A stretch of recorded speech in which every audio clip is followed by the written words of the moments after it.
Stop it.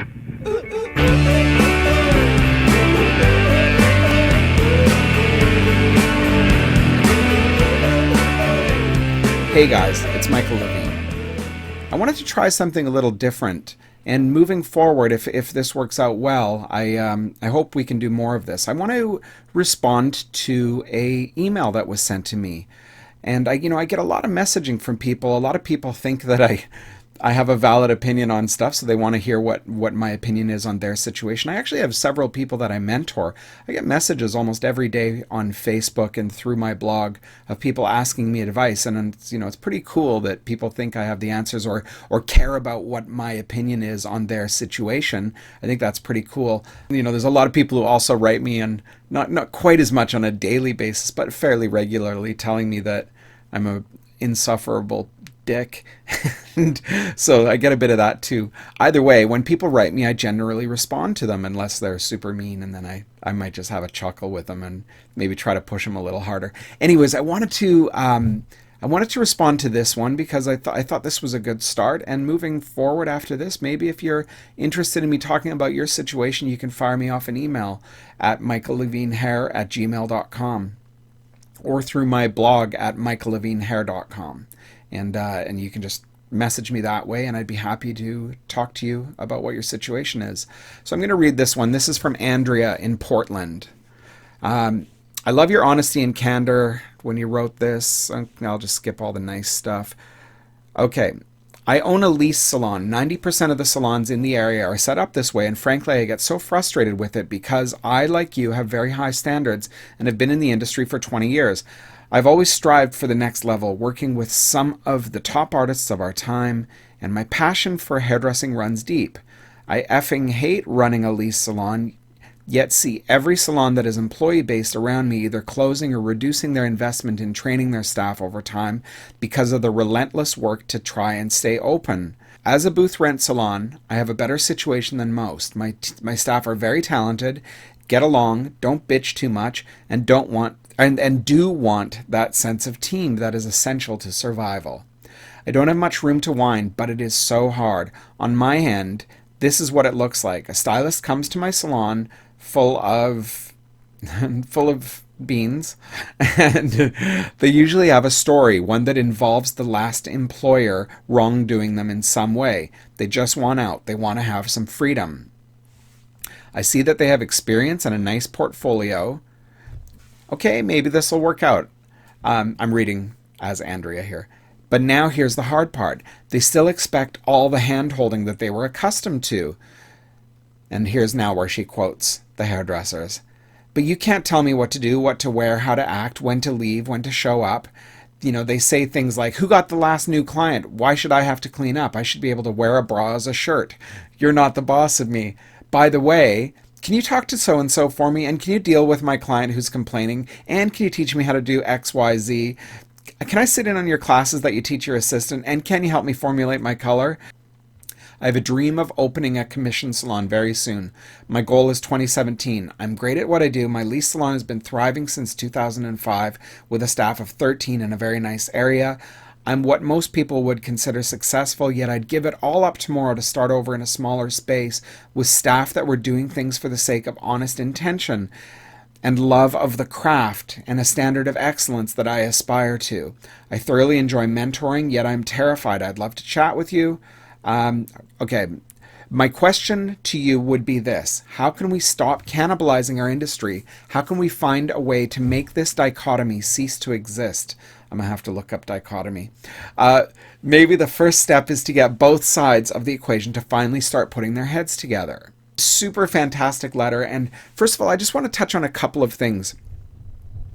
A lot of people think that I'm very anti-booth rental salon, and I am absolutely not. I have so many very, very good friends who rent chairs, and I have some very good friends who own chair rental salons.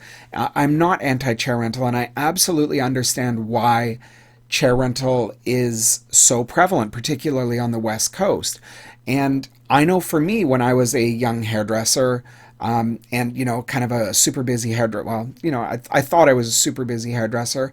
I wanted to be treated with a degree of independence. I wanted, now that I had kind of, crossed over and I wanted to be treated a little bit differently than the guys that were toiling away. And I respect that. I understand that feeling. And I went out and did my own thing. You know, I didn't go rent a chair. I went out and opened my own salon. But it was the same reasoning that people would go out and rent a chair. So for me, with my company, being that I fully understand why people want to go independent, I absolutely allow my senior staff and my master stylists a fair amount of freedom with what they do because they deserve it. They've earned it. And I also know, like, I would never bend over for my staff. You know, we certainly have rules and non-negotiables, but I absolutely am way more liberal with them. It doesn't mean I change certain rules, like, you know, my dress code is my dress code, and if they're working that day, they're working that day. You know, somebody might phone me and say, my first client canceled, do you mind if I come in an hour late? And I might absolutely allow that to happen. That sounds, oh, he's so giving, he lets them come in an hour late. But there are some salons that don't. That there are some salons that don't sort of see things. You know, you can't be super rigid just for the sake of being rigid, or you are going to lose your team. You have to find that fine line and balance. Anyways, I absolutely understand why booth rental exists, and there are amazing booth renters out there, and there's amazing booth rental salons out there. In fact, I was just in California last week, and I popped in at a really cool salon where a few friends of mine work that I had heard of, and I'd been to their website and I wanted to check it out. And you know, I walked into it. It's actually, I'll name it. It's called the Young American Salon. And I popped in because I have two friends that work there, and I just wanted to see these guys while I was in California. I was just in and out of California for a day or so doing a lecture. And you know, I walked in and I was like, this is a really cool place. This is the place was packed. Good vibe, brick walls, wood floors, just a good energy. It was, you know, everybody seemed really positive. And you got the feeling that they help each other with formulations. They're all just kind of cool people. And the two of my friends that work there, they're educators for a major national company. This is not just, I just want to go and do my clients and go home. These are good people who give back to the industry. So booth rental and people who are passionate about the industry and pushing the industry and helping new talent and helping old talent become more successful. I mean, those two things are not mutually exclusive. You can absolutely have those things. I have another friend who I met in LA who owns a really, really amazing salon called Butterfly Loft, and it's all booth rental. And those guys are doing amazing, incredible things, and they've got an incredible team. And if certainly none of us know the inner workings of all of these salons, you could go talk to my staff, and they'd probably have a list of things to complain about, just like in any salon, booth rental or commission. So don't get so hung up on the commission booth rent thing. To answer your question, you can have both those things. If I was you, here's what I would do. You have 13 booth renters and you guys are doing really, really well. You have two options. I would start creating the salon of your dreams right now within the current salon that you have. There's no reason not to do it. Stop renting chairs to new people and just rent to your core team that you know that you've already listed all the good stuff. They all want to be a part of a team and they all care. Keep that core team. Have a meeting with these guys and say, guys, I want to grow this business into the type of company that we all want to be a part of. And you're still going to be your independent selves, but let's get together and kind of come up with a list of non-negotiables moving forward into the salon, because let's try to create a culture. You guys want it, I want it, and we're going to start trying to create this new culture. It doesn't mean that you're going to start laying down the law on your renters, because you know you're going to lose your renters. But if you get them to become involved in the process of how they can make your salon environment a better place. Most people don't understand this, but if you empower people to have choice and input in policy and decision making, you will be surprised how much people want that salon environment to be a much, much better place, and they will get involved and they will do things. So what I would do, have that meeting and then start developing new talent. Start bringing in new apprentices from hairdressing schools. Become the go-to place in your city. Maybe it might mean that you have to expand your space. Maybe take over whatever the space is next door. You know, you're going to have to take a financial hit here for a little while, but that's cool. I mean, anytime I want to do something that is a labor of love, I take a personal financial hit on it all the time. We always do this. Let's face it, we're not in salon ownership purely for money. We're in here because we want to give back. There's an ego stroke. We get to put our name on the door. There's lots of reasons that we open salons, and money is not the primary one, or at least after you've been at it for a while, you realize that it's not. You better find another reason for doing it, or else you go do something else.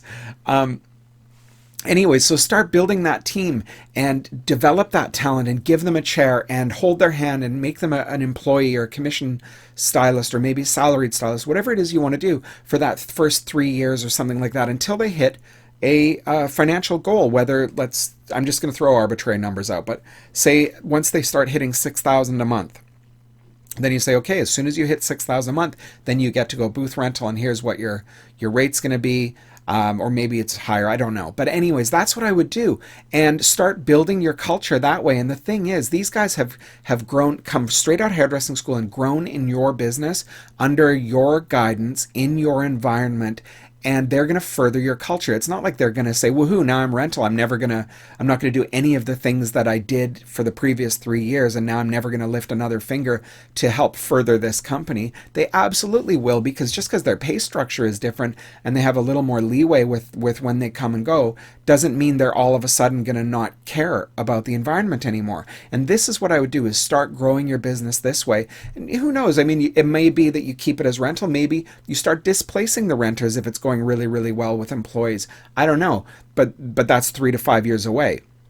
But that's what I would do, is start building the salon of your dreams now. You've already got the core of this business of really, really great renters. Stop bringing in renters that aren't going to buy into your culture. As soon as you get that renter that says, oh, by the way, can you do this and this for me, but don't tell me what to do and let me wear my bra as a shirt, get rid of that person. Just finish their lease, get rid of them. You're going to use that chair for one of your new future talent anyways. And as I said, you're going to take a small financial hit. There's always a little bit of uproar when there's a bit of change going on, but that's what I would do, is start building the salon of your dreams right now in that space or in a new space that's even larger. And you can do it.